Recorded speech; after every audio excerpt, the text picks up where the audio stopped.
आज की वीडियो की शुरुआत एक सवाल से। सवाल यह है कि क्यों मुसलमानों को जेल में भरा जा रहा है।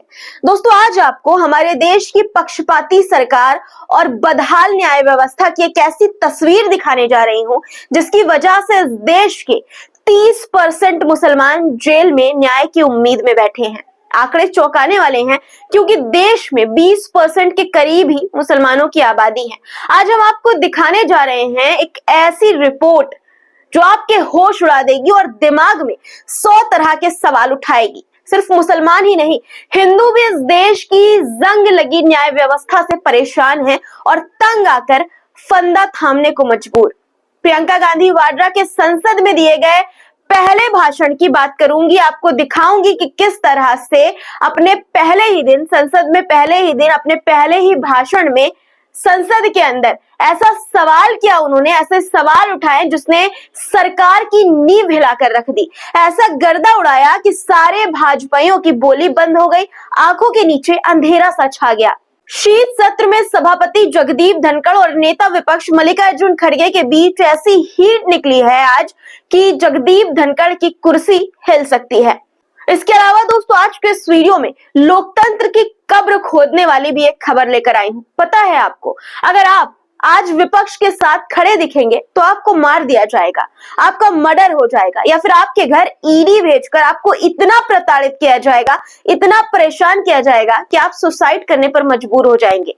यह क्यों बोल रही हूं, इसे समझने के लिए थोड़ा इंतजार करिए, क्योंकि आपको आज वीडियो के अंत में वो तस्वीर दिखाऊंगी, वो कहानी सुनाऊंगी जो हर किसी के दिल और दिमाग में सवालों का तूफान खड़ा कर देगी। तो चलिए शुरू करते हैं आज की खबरों का सफर। लेकिन पहले, वीडियो शुरू करने से पहले हर रोज की तरह एक गुजारिश की सबसे पहले वीडियो को लाइक कर दीजिए दोस्तों, और अगर आपने चैनल को सब्सक्राइब नहीं किया है तो सब्सक्राइब कर लीजिए और कमेंट बॉक्स में अपने नाम के साथ जहां से आप हमारा ये वीडियो देख रहे हैं जरूर लिखिएगा। और दोस्तों, वीडियो पर अपनी राय, मुद्दों पर अपनी राय भी जरूर लिखिएगा। चलिए अब शुरू करते हैं वीडियो। द लाइव टीवी, सच सबसे आगे। आदाब दोस्तों, मेरा नाम है मिसबा खान और आप मुझे द लाइव टीवी पर देख रहे हैं। दोस्तों, क्या आपको पता है कि भारत की जेलों में बंद हर 10 में से 3 कैदी मुसलमान हैं। यह आंकड़ा केवल चौंकाने वाला ही नहीं बल्कि एक गंभीर सवाल खड़ा करता है कि क्या हमारे देश में न्याय और कानून का पालन हर धर्म के लिए सामान्य है। किस तरह टीएडीए और यूपीए जैसे कानूनों का इस्तेमाल करके बेकसूर मुसलमानों को जेलों में ठूस दिया गया, जब आप जानेंगे तो हिल जाएंगे। जेल सांख्यिकी इंडिया 2021 के हवाले से द हिंदू ने यह बताया है कि 2021 में भारतीय जेलों में हिरासत में रखे गए कैदियों में 30% यानी कि 30% से अधिक मुसलमान थे। मतलब भारतीय जेलों में हिरासत में रखे गए कैदियों में मुसलमानों की संख्या उनकी आबादी के अनुपात से भी 2 गुना ज्यादा है। और अब 2024 है, ये संख्या कितनी बढ़ी होगी अंदाजा लगाइए। जरा सोचिए, जब देश की कुल मुस्लिम आबादी सिर्फ 14% है तो ये आंकड़ा क्यों इतना ज्यादा है।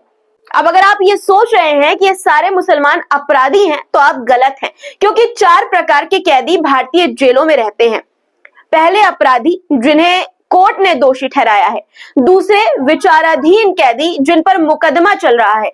तीसरे, हिरासती कैदी जिन्हें कानूनी कारणों से जेल में रखा गया है, और कुछ अन्य जिनकी संख्या बेहद कम होती है। दोस्तों, अब जो बताने जा रही हूं वो और ज्यादा डरावना है और चौंकाने वाला है।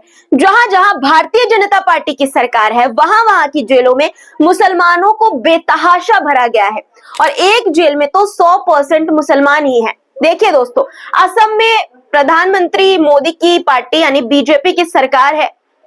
यहाँ की जेलों में 61 यानी कि 61% अपराधी और 49% विचाराधीन कैदी मुसलमान हैं। जबकि यहाँ पर यानी कि असम में मुसलमानों की आबादी केवल 34% यानी कि 34% है। उत्तर प्रदेश, मुख्यमंत्री योगी आदित्यनाथ के राज्य की अगर बात करें तो यहाँ पर 57% हिरासत में बंद कैदी मुसलमान हैं, जबकि मुस्लिम जनसंख्या यहाँ पर सिर्फ 19%, 19% है। गुजरात की अगर बात की जाए तो यहाँ 31% हिरासती कैदी मुसलमान हैं, जबकि यहाँ की कुल आबादी, केवल मुसलमानों की आबादी 10% है यहाँ पर। हरियाणा की सरकार ने तो मुसलमानों को टारगेट करने का कोई मौका नहीं छोड़ा, उन्हें जेल में ठूसने का कोई मौका नहीं छोड़ा। यहाँ 100% हिरासत में बंद कैदी जो है वो मुसलमान है, जबकि मुसलमानों की संख्या मात्र यहाँ पर 7% है, 7%। ये वर्ष 2021 की रिपोर्ट की बात बता रही हूँ दोस्तों। 3 साल और बीत गए हैं। इस दौरान मुसलमानों के साथ क्या क्या हुआ आप वाकिफ ही हैं, और ये संख्या कितनी बढ़ गई होगी सोचिए। आप सोच रहे होंगे कि 3 साल पहले की रिपोर्ट मैं आपको क्यों दिखा रही हूँ, ये आंकड़े में क्यों दिखा रही हूँ। इसलिए दिखा रही हूँ क्योंकि ये हमारी न्याय व्यवस्था में एक बड़े लूप होल की तस्वीर को उजागर करती है दोस्तों। भारतीय जनता पार्टी की सरकार खुलेआम मुसलमानों के साथ इस तरह का भेदभावपूर्ण, पक्षपातपूर्ण व्यवहार कर रही है, और हमारी न्याय व्यवस्था इंसाफ देने में नाकाफी साबित हो रही है। जिन्हें न्याय मिलता भी है, जो कुछ लोग बेकसूर साबित हो भी जाते हैं, तब तक उनकी जिंदगी, पूरी जिंदगी बर्बाद हो चुकी होती है। उनकी जिंदगी का गोल्डन पीरियड, कुछ अहम साल जेल में सड़कर बर्बाद हो गए होता है। उनका फ्यूचर, उनका करियर सब बर्बाद, ठंडे बस्ते में जा चुका होता है।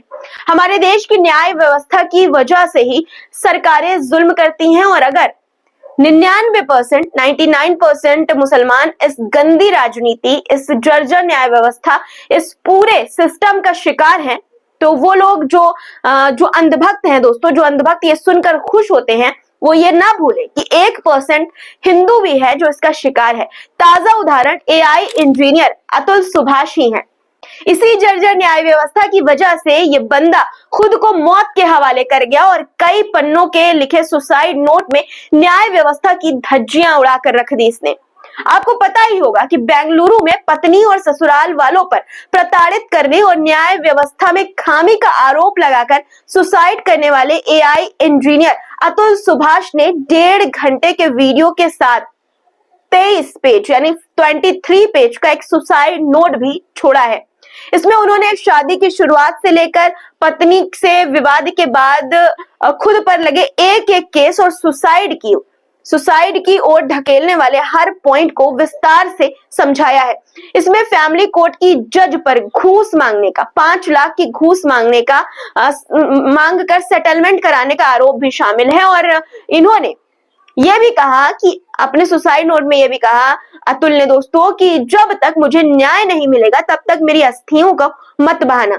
अब आप सोच सकते हैं कि ये कितनी बड़ी बात है कि एक मरने वाला इंसान इस तरह की बात कह रहा है दोस्तों, तो ये और भी ज्यादा गंभीर हो जाता है।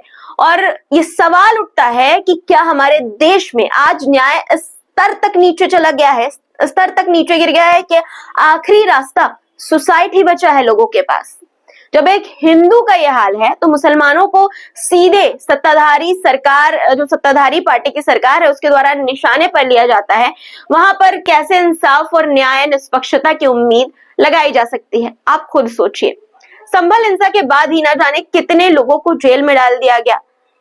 बेकसूर लोगों को भी इसमें से दोस्तों बहुत उम्मीद है कि जो कसूरवार नहीं है उन्हें भी जेल में डाला गया होगा। कितने नौजवानों की हत्या कर दी गई, जिनका जिक्र प्रियंका गांधी वाड्रा ने आज संसद में अपने पहले भाषण में किया। क्या कहा उन्होंने आपको आगे बताऊंगी, लेकिन पहले ये जान लीजिए कि पहले ही भाषण में आज गर्दा उड़ा दिया प्रियंका गांधी वाड्रा ने। ऐसी ऐसी बातें कही हैं कि सारे भाजपाई मुंह छिपाकर बस सुन ही रहे थे। किसी की हिम्मत नहीं हुई कि चू भी कर दे। बिल्कुल अपनी दादी इंदिरा गांधी के अवतार में दिखी प्रियंका गांधी, और जवाहरलाल नेहरू को लेकर भाजपा की बोलती किस तरह से बंद कर दी, सुन लीजिए आप खुद। आज संसद में बैठे हुए सत्ता पक्ष के मेरे साथी ज्यादा से ज्यादा अतीत की बातें करते हैं। 1921 में क्या हुआ, कब हुआ, नेहरू जी ने क्या किया। अरे वर्तमान की बात करिए, देश को बताइए आप क्या कर रहे हैं, आपकी जिम्मेदारी क्या है। कि सारी जिम्मेदारी जवाहरलाल नेहरू की है। अध्यक्ष महोदय जी, ये सरकार आर्थिक न्याय का सुरक्षा कवच तोड़ रही है। आज संसद में बैठी ये सरकार बेरोजगारी और महंगाई से जूझ रही हमारी जनता को क्या राहत दे रही है। अब संभल हिंसा और अरुण वाल्मीकि को लेकर प्रियंका गांधी वाड्रा ने संसद में अपने पहले भाषण में आज क्या कहा वो सुनिए, क्योंकि ये सुनने के बाद भाजपा वालों में सन्नाटा पसर गया था। सुनिए। मैं अरुण वाल्मीकि के घर गई। अरुण वाल्मीकि पुलिस स्टेशन में काम करता था, सफाई का काम करता था। आप सोच सकते हैं हमारी तरह उसका भी परिवार था। नई नई शादी हुई थी, 2-3 महीनों का बच्चा था। पुलिस स्टेशन में चोरी हो गई। चोरी का इल्जाम उस पर लगाया गया। उसके पूरे परिवार को उठाकर पुलिस स्टेशन में ले गए। आप हंस रहे हैं, लेकिन ये गंभीर बात है। गंभीर बात। शर्म करो, शर्म। अरुण वाल्मीकि को पीट पीट के मार डाला। उसकी बीवी को पीटा, उसके पिता के नाखून निकाले, उसके पूरे परिवार को पीटा गया। जब मैं उस जवान महिला से मिलने गई जो अभी अभी विधवा हुई थी, तो उसने मुझे कहा कि दीदी हमें सिर्फ एक चीज चाहिए, हमें न्याय चाहिए और हम इस न्याय के लिए लड़ते रहेंगे चाहे कुछ भी हो जाए। ये हिम्मत उस महिला को हमारे संविधान ने दी।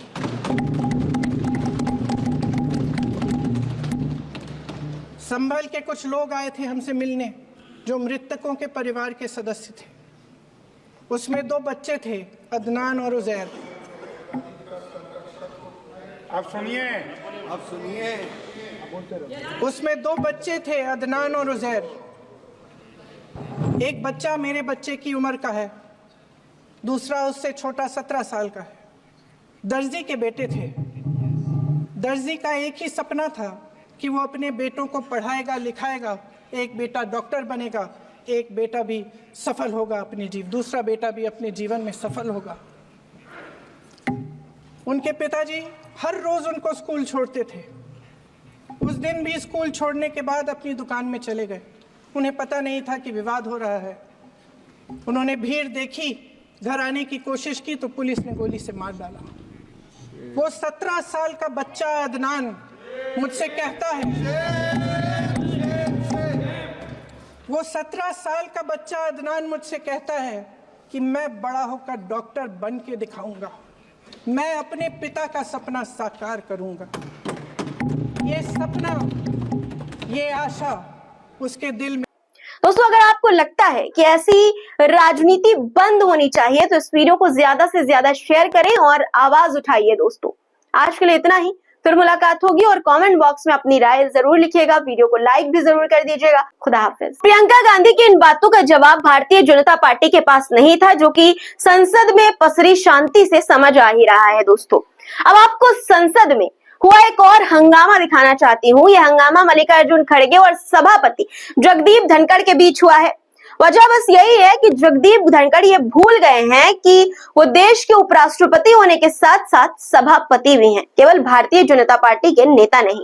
और ये बात उन्हें विपक्ष और मल्लिकार्जुन खड़गे ने याद दिला दी। पहले आप देखिए कि मल्लिकार्जुन खड़गे का गुस्सा आज जगदीप धनखड़ के ऊपर संसद में किस तरह से फूटा। उसके बाद मैं आपको पूरा मामला क्या है वो बताऊंगी। देखिए। The chairman who is not respecting me, how can I respect him? You are insulting me. The house is standing. दरअसल राज्यसभा के सभापति जगदीप धनखड़ के खिलाफ विपक्षी दलों ने अविश्वास प्रस्ताव की पेशकश की है। प्रस्ताव पर विपक्ष के 60 सांसदों के हस्ताक्षर हैं। दोस्तों, विपक्षी दल जगदीप धनखड़ के खिलाफ पहले भी पक्षपातपूर्ण रवैये अपनाने का आरोप लगा चुका है। उनका आरोप है कि सदन में सभापति विपक्ष को बोलने का मौका नहीं देते। मॉनसून सत्र में भी धनखड़ के खिलाफ अविश्वास प्रस्ताव लाया जाना था, लेकिन फिर बात नहीं बनी किसी वजह से। अब शीतकालीन सत्र में फिर से विपक्ष में सहमति बनी और राज्यसभा के महासचिव पीसी मोदी को यह प्रस्ताव सौंप दिया गया। इस प्रस्ताव को राज्यसभा में लाए जाने का मुद्दा उठा, जिस पर खूब जमकर हंगामा हो गया। भाजपा सांसद राधा मोहन दास अग्रवाल ने आरोप ये लगाया कि विपक्ष द्वारा सभापति जगदीप धनखड़ के खिलाफ लाए गए महाभियोग प्रस्ताव में नियमों का पालन नहीं किया गया है। महाभियोग प्रस्ताव लाने के लिए 14 दिन का समय दिया जाता है और फिर उस पर सदन में चर्चा होती है, लेकिन उससे पहले ही मीडिया में आरोप लगाए जा रहे हैं। उन्होंने कहा कि कांग्रेस द्वारा उपराष्ट्रपति को कभी सम्मान नहीं दिया गया। राधा मोहन दास अग्रवाल ने आरोप लगाया कि कांग्रेस नेताओं ने सोशल मीडिया पर उपराष्ट्रपति के खिलाफ अपमानजनक भाषा का इस्तेमाल किया। भाजपा सांसद ने उपराष्ट्रपति की तारीफ की, इस पर विपक्ष भड़क गया। विपक्ष ने जब हंगामा शुरू कर दिया तो सभापति ने इस पर नाराजगी जाहिर कर दी। टीएमसी सांसद डेरेक ओब्रॉय ने जब अपनी बात रखी तो सभापति नाराज हो गए और बोले कि मैं किसान का बेटा हूं और किसी भी कीमत पर कमजोर नहीं पड़ूंगा। इस पर राज्यसभा में नेता विपक्ष मल्लिकार्जुन खड़गे ने कहा कि सदन परंपरा और नियमों से चलेगा और निष्पक्षता से चलेगा। खड़गे ने कहा कि आप अगर किसान हैं तो मैं भी मजदूर का बेटा हूं। इसके आगे खड़गे ने कहा कि आप विपक्ष का अपमान कर रहे हैं, हम आपकी तारीफ सुनने के लिए नहीं आए हैं, हम देश के मुद्दों पर चर्चा के लिए आए हैं। इस पर सभापति ने कहा कि पूरा देश जानता है कि आपको किनकी तारीफ पसंद है, आप अपनी बात रखिए। इस पर खड़गे ने कहा कि आप मेरा अपमान कर रहे हैं तो मैं आपका सम्मान कैसे कर सकता हूं, जिसका वीडियो भी दोस्तों मैंने आपको दिखाया। जब हंगामा शांत नहीं हो सका तो सभापति धनखड़ महोदय ने सदन की कार्रवाई पूरे दिन के लिए स्थगित कर दी। विपक्ष की आवाज दबाने का इससे ज्यादा बेहतर तरीका और शायद उन्हें नजर नहीं आया। सोचिए दोस्तों, ये संवैधानिक पद पर बैठे उपराष्ट्रपति हैं, मगर भाजपा वाला कीड़ा अभी भी इनके दिमाग में कुलबुलाता रहता है। भूल जाते हैं ये कि अब ये चड्ढी गैंग वाले सिर्फ भाजपा ही नहीं बल्कि संविधान की शपथ ले चुके उपराष्ट्रपति हैं। मगर क्या मजाल इतनी सी बात समझ आ जाए इन्हें। सदन में भाजपा नेताओं की तरह ये रोल अदा करते हैं और ये बात सब जानते हैं। बस फर्क इतना है कि जानकर भी अपनी आंखें मूंद लेते हैं, आंखों पर पट्टी बांध लेते हैं, लेकिन हम नहीं बांधेंगे पट्टी और ना ही विपक्ष बांधेगा, क्योंकि देश संविधान से चलता है और संविधान सबको बोलने का अधिकार देता है। खैर दोस्तों, ये बात अलग है कि राज्यसभा में जगदीप धनखड़ के खिलाफ लाया गया महाभियोग प्रस्ताव पारित नहीं हो सकेगा, होना नामुमकिन है, क्योंकि उपराष्ट्रपति को उनके पद से हटाने के लिए अविश्वास प्रस्ताव पहले राज्यसभा और फिर लोकसभा में बहुमत से पारित होना चाहिए। इस समय राज्यसभा में कुल 231 सदस्य हैं। अगर विपक्ष को प्रस्ताव पारित करवाना है तो उसे 116 सांसदों के समर्थन की जरूरत है।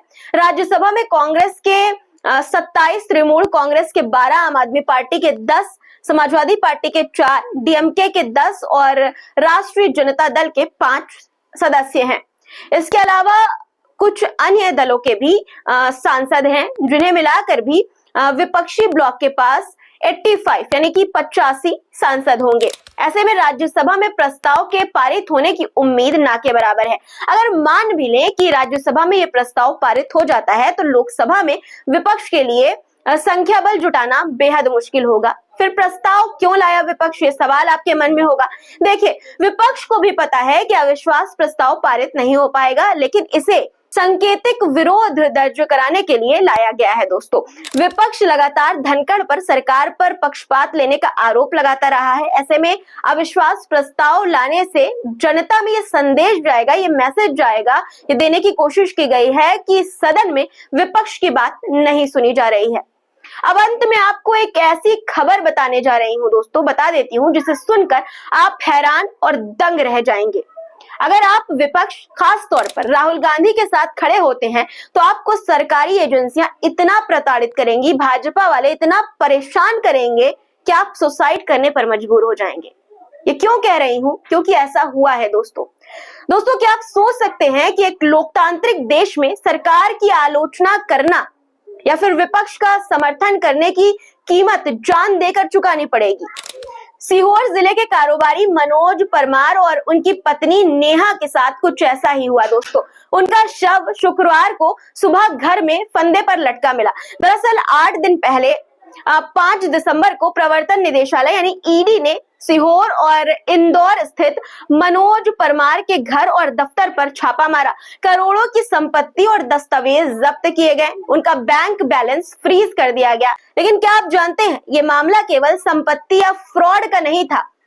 मनोज परमार ने राहुल गांधी की भारत जोड़ो न्याय यात्रा के दौरान गुल्लक भेंट की थी उन्हें, जो भाजपा को नागवार गुजरा। इसके बाद वे भाजपा के निशाने पर आ गए। ईडी के अफसरों ने उन्हें गाली गलौज की, उनके साथ मारपीट की, यहाँ तक कि उनके घर की भगवान शिव की मूर्ति तक खंडित कर दी।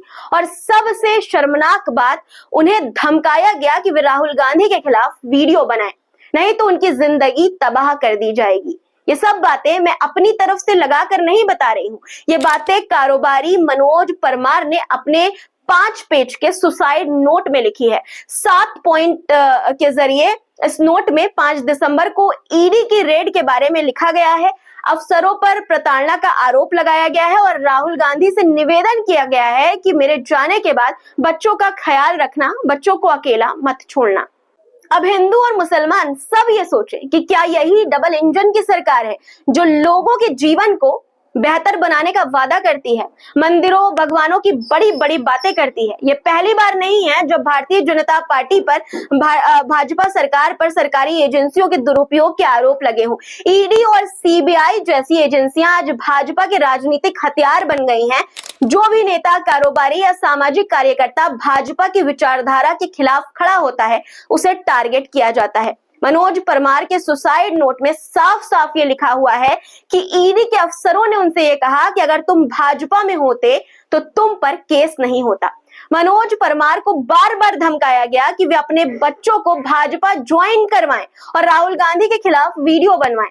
ईडी के अफसरों ने ये तक कहा कि इतनी धाराएं लगाएंगे कि राहुल गांधी प्रधानमंत्री बनने के बाद राहुल गांधी के भी तुम्हारे केस को नहीं हटा पाएंगे। क्या ये बयान भाजपा की सोच और नियत को नहीं दर्शाता? दोस्तों, सरकार विपक्ष को खत्म करने के लिए लोगों की जान तक से खिलवाड़ कर रही है। सवाल उठता है अब कि क्या भाजपा इतनी डरी हुई है कि विपक्ष के समर्थन में खड़े होने वाले कारोबारी से भी डरने लगी है? यही कारण है कि भाजपा विपक्ष को खत्म करने के लिए सरकारी एजेंसियों का दुरुपयोग कर रही है। लेकिन सोचने वाली बात यह है कि क्या यही है न्यू इंडिया, जहां विपक्ष का समर्थन करना या सरकार की आलोचना करना अपनी जान के लिए खतरा बन गया है? यह मामला हमें सोचने पर मजबूर करता है कि हम किस दिशा में जा रहे हैं। क्या हम एक लोकतंत्र में रह रहे हैं या फिर एक तानाशाही में? और आप लिख कर ले लीजिए कि जो आरोप इस मरने वाले इंसान ने लगाए हैं भारतीय जनता पार्टी पर और सरकारी एजेंसियों पर, उन पर कोई जांच नहीं होगी, कोई एक्शन नहीं होगा, ये मामला दबा दिया जाएगा। दोस्तों, अगर आपको लगता है कि ऐसी राजनीति बंद होनी चाहिए तो इस वीडियो को ज्यादा से ज्यादा शेयर करें और आवाज उठाइए। दोस्तों, आज के लिए इतना ही, फिर मुलाकात होगी और कमेंट बॉक्स में अपनी राय जरूर लिखिएगा। वीडियो को लाइक भी जरूर कर दीजिएगा। खुदा हाफिज।